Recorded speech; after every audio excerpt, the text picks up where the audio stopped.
आप सभी को मेरा नमस्कार। इजी मैथ बाय मनदीप में आप सभी का स्वागत है।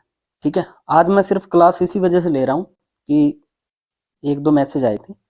ठीक है, ऐसी दिक्कत हो रही है। ठीक है, कंपाउंड इंटरेस्ट के अंदर कि जो मेथड मैंने करवाया, देखो करने को आसानी से कर सकते हैं, शॉर्ट ट्रिक भी इसकी होती है। ठीक है, फॉर्मूला भी होता है, लेकिन फॉर्मूले न जाने का मतलब यही है कि कुछ सोच के ही मैंने करवाया होगा, क्योंकि सिंपल फॉर्मूला बेस्ड क्वेश्चन नहीं आते।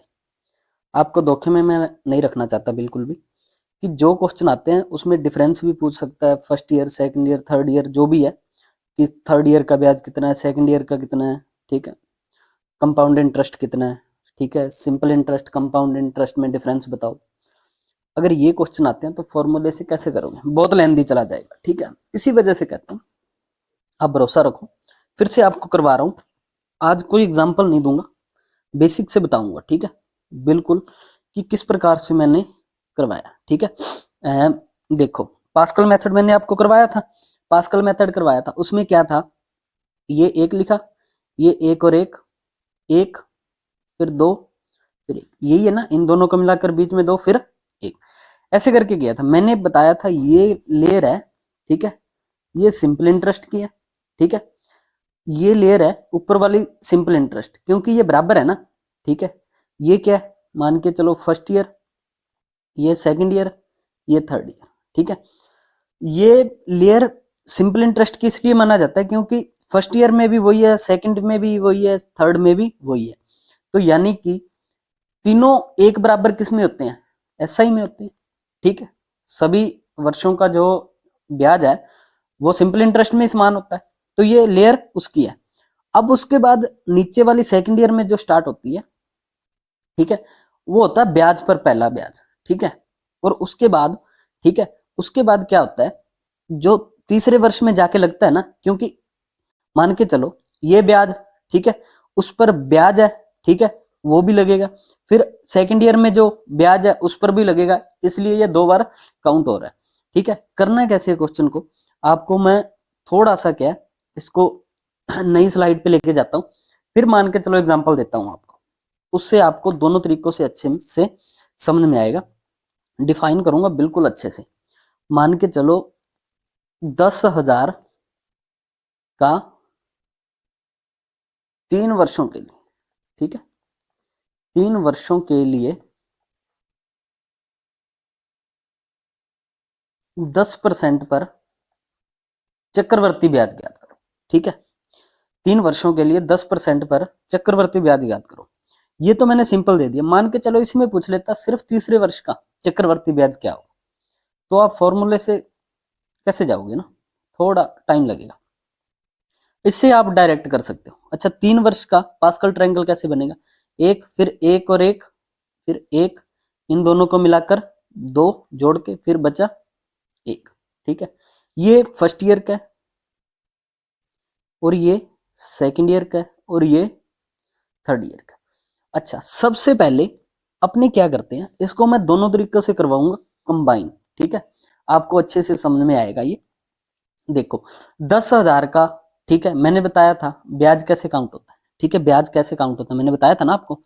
ब्याज सबसे पहले तो पहले वर्ष का, ठीक है, मान के चलो इसमें फर्स्ट ईयर का 10,000 पे 10% लगेगा, पहले साल तो सिंपल इंटरेस्ट लगेगा, 10,000 का 10%। ठीक है, यहाँ पे 10,000 का 10% निकालोगे, 2 जीरो, यानी यही आएगा। ठीक है, 1,000 रुपये आएगा, यानी कि पहले साल का ब्याज 1,000 रुपये। यहाँ पे पहले साल का ब्याज मैंने लिख दिया 1,000। अब अपने को पता है, मान के चलो ये तो फर्स्ट ईयर का है। अच्छा, सेकंड ईयर का कैसे निकालोगे, सेकंड ईयर का आप कैसे निकालोगे ब्याज, ठीक है, इस पर तो लगेगा ही लगेगा। ठीक है, कंपाउंड इंटरेस्ट निकालना है ना सेकंड ईयर का। 10,000 पे तो 10% कितना निकाला, 1,000, ये तो लगना ही था, लेकिन ये तो राशि पर लगा, लेकिन कंपाउंड इंटरेस्ट किस पे लगता है, मैंने बताया था ना कि राशि और फर्स्ट ईयर के ब्याज पर भी लगेगा। यानी 1,000 का परसेंट, 10,000 पे तो 1,000 आ ही गया, और 1,000 जो रकम थी उस पर भी तो लगेगा, तो का 10 और से की, ठीक है, 100 रुपए, यानी कि ये 100 रुपए और आया। अब अपने को पता है इसकी वैल्यू तो वही 1000, ठीक है, लेकिन ये किसको डिनोट करता है, मैंने बताया था ना, ब्याज का 10%, वही 1000 का 10% ये किसको डिनोट करता है, 100 को, ठीक है, 100 को, ठीक है। तो अपने दोनों क्या है, पैरेलल चल रहे हैं, ऐसे भी करवा रहा हूं, ऐसे भी करवा रहा हूं, आपको पास्कल समझाने के लिए, क्योंकि पास्कल इजी तरीका इसलिए है कि इसको तीनों को 3 जोड़ के मैं करता था ना 1000 से गुना, तो ये इससे क्या आसानी से हो जाएगा। अब थर्ड ईयर का निकालते हैं, थर्ड से निकालोगे आप, थर्ड ईयर निकालोगे, ठीक है, थर्ड ईयर में फिर उसके बाद फर्स्ट ईयर पर जो ब्याज था उस पर भी लगेगा कितने रुपए, 100, फिर सेकंड ईयर में ब्याज था उस पर, यानी कि 2 बार 100 आया, तो यहां पे भी पास्कल से क्या है, 100 100 2 बार लिखा है ना, इसीलिए यहां पे 2 आया पास्कल से भी, ठीक है, 100 और 100, ठीक है। उसके बाद इस पर भी लगा दिया ब्याज पर, इस पर भी लगा दिया, और उसके बाद ब्याज ये भी तो था, 100 रुपया भी तो आया था सेकंड ईयर में, ब्याज के ब्याज का ब्याज, ठीक है। तो 100 का 10% अपने को पता है, 100 का 10% कैसे निकालोगे, 10/100 यानी कि 10, ठीक है, यानी कि 10 रुपए ब्याज और लगेगा, ठीक है। और ये जो बचा एक है ये किसको डिनोट करेगा, ब्याज के ब्याज को, यानी 100 का वही 10% यानी कि 10 रुपए। तो पास्कल से भी सेम आ रहा है, और इससे अब इसको जोड़ोगे 1000 2000 3000, ठीक है, 100 100 100 यानी 3300, ठीक है, 3000 ये 300 ये, यानी कि 3310। अब सीधा पास्कल से भी कर सकते थे, 1 2 और 3, इसकी वैल्यू कितनी थी 1000, 3 से गुना। अब देखो 2 और 1 3, इसकी वैल्यू कितनी थी 100 रुपए, 2 और 1 3 को 100 से गुना किया, इसकी वैल्यू यहाँ पे एक ही है, और इसकी वैल्यू है कितनी 10, इसको जोड़ोगे तभी भी 3310 आएगा। तो इस प्रकार से क्या है, ये पास्कल बड़े ही काम की चीज है, मैं बता रहा हूं। अब देखो मान के चलो नेक्स्ट क्वेश्चन ऐसा आ जाता है, आप इस बात को समझो, नेक्स्ट क्वेश्चन ऐसा आ जाता है कि 20,000 का 5% पर CI ज्ञात करो सिर्फ तीसरे वर्ष का, तीसरे वर्ष का, 3 का नहीं है, तीसरे वर्ष का, यानी कि पास्कल बनाओगे आप ऐसे करके तीसरे वर्ष का, सिर्फ इसका ज्ञात करना है, इससे अपने को कोई मतलब ही नहीं है, फर्स्ट ईयर से कोई मतलब नहीं है, सेकंड से कोई मतलब नहीं है, सिर्फ थर्ड का ज्ञात करना है। अब अपने को पता है 20,000 का 5%, 5/100, 2 जीरो से 2 जीरो, यानी कि 1000, इसकी वैल्यू कितनी है 1000। अब अपने को पता है इसकी भी 1000 होगी, इसकी भी 1000 होगी, सिर्फ इसका ज्ञात करना है ना, सिर्फ इसका, ठीक है, सिर्फ तीसरे वर्ष का, कि तीसरे वर्ष में कितना ब्याज लगा टोटल, ठीक है। उसके बाद देखो इसका तो निकाल लिया, फिर इसका निकालना, इसकी वैल्यू है कितनी, इस लेयर में जाएंगे तो 1000 का 5%, वही 1000 का 5/100, 2 जीरो से 2 जीरो, यानी कि 50, इसकी वैल्यू कितनी है 50, ठीक है। और 2 बार जुड़ेगा ये, तो 2 गुणा 50 यानी कि 100 रुपया यहां पे लगेगा।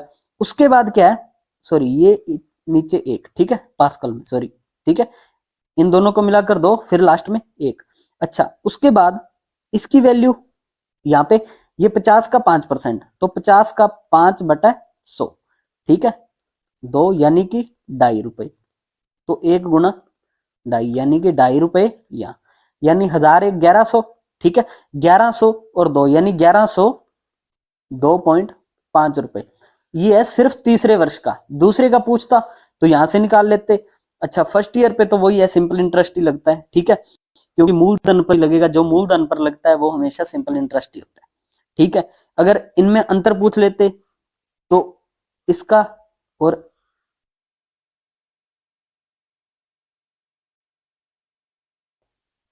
मैंने क्या बताया था, ठीक है, नई स्लाइड में चलते हैं। देखो नेक्स्ट क्वेश्चन करवा रहा हूं, देखो इसमें क्या है, मान के चलो अगर आपको ये पूछ ले 1000 का 10% पर 2/1/2 का साल का, ठीक है, 2 साल का कंपाउंड इंटरेस्ट बताओ, कंपाउंड इंटरेस्ट बताओ। तो आप इसको आसानी से कर सकते हो। देखो 2 साल का पास्कल में कैसे करोगे, पास्कल से ही जाना है आपको, ठीक है, बता रहा हूं पास्कल से ही जाना है। लेकिन वही 2.5 साल का कैसे लिखोगे, कुछ नहीं करना आपको, सिर्फ ये देखना है जब 2.5 साल 2 से ऊपर आ गया तो 3 का लिखो सिंपल, ये देखो, ठीक है, 1 2 1 ये लिखते हैं पास्कल में, ठीक है, 3 वर्ष का। अब देखो पर ईयर 10% है, 1 साल का कितना लगता है 12 महीने या 1 साल का 10% लगता है। तो 2 साल तो 10% यहां पे लगेगा, 10% यहां पे लगेगा। लेकिन तीसरे साल में, तीसरे साल आधा है ना, 12 महीनों में 10% लगता है, तो 6 महीनों में कितना लगेगा, आधा लगेगा, ठीक है, यानी कि 5% लगेगा। यानी कि इस लेयर पर जो लगेगा थर्ड ईयर पर 5% लगेगा। अच्छा 1000 का 10% पहले साल तो वही 1000 का 10/100, 2 जीरो से 2 जीरो कट गई, यानी कि 100 रुपया यहां पे लगा, 100 रुपया। सेकेंड ईयर में भी 10% है, यहां पे भी 100।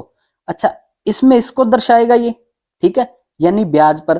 तो 100 का 10% अपने को पता है 10, यहां तक तो ठीक है पास्कल, यहां तक ठीक है। उसके बाद यहां पे 5% लगेगा। अच्छा 5% सबसे ऊपर वाली लेयर किसकी होती है, ऊपर वाली लेयर किसकी होती है, अब आपको पता है ऊपर वाली लेयर होती है वो, मैंने बताया था ना मूल राशि मूलधन पर लगता है, तो वही 1000 का 5%, 1000 का 5%, ठीक है, 1000 का 5%, 2 जीरो से 2 जीरो, ठीक है, 10 5 है 50, यानी यहां पे लगेगा 50, ठीक है। उसके बाद ये 2 बार, ठीक है, यहां पे 5% किसका लगेगा, ब्याज पर, ठीक है, ब्याज है कितना, ठीक है, ब्याज है कितना, यहाँ पे क्या है 100 है ना, 2 बार का मतलब यही है कि इसका और इसका, ठीक है, 2 बार का मतलब यही है ना यहाँ पे इस लेयर में कि इसका और इसका, यानी कि 100 का 5%, यानी 5 रुपए, 2 गुना 5। अच्छा इस लेयर में 10 का 5%, अब आपको पता है 10 का 5/100 यानी कि 0.5 आधा, यानी कि 0.5। अब इसमें कुछ भी पूछ ले आप बता सकते हो ना, अगर टोटल पूछ ले 100 200, ठीक है, 250 और 260, 260.5।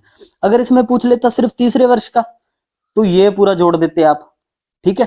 अगर इसमें पूछता सिंपल इंटरेस्ट और कंपाउंड इंटरेस्ट में अंतर, तो आप सिर्फ इसका जोड़ बता देते, ये अंतर ही होता है, ठीक है। मान के चलो ये अंतर ही है ना, सिंपल इंटरेस्ट क्या है, तीनों सालों का बराबर लगता है, बताया था मैंने आपको, ठीक है। ये नीचे वाला क्या हो गया, अंतर हो गया। इसमें सिर्फ सेकंड वर्ष का पूछते तो सिर्फ आप ये बता देते, ये सेकंड ईयर का था।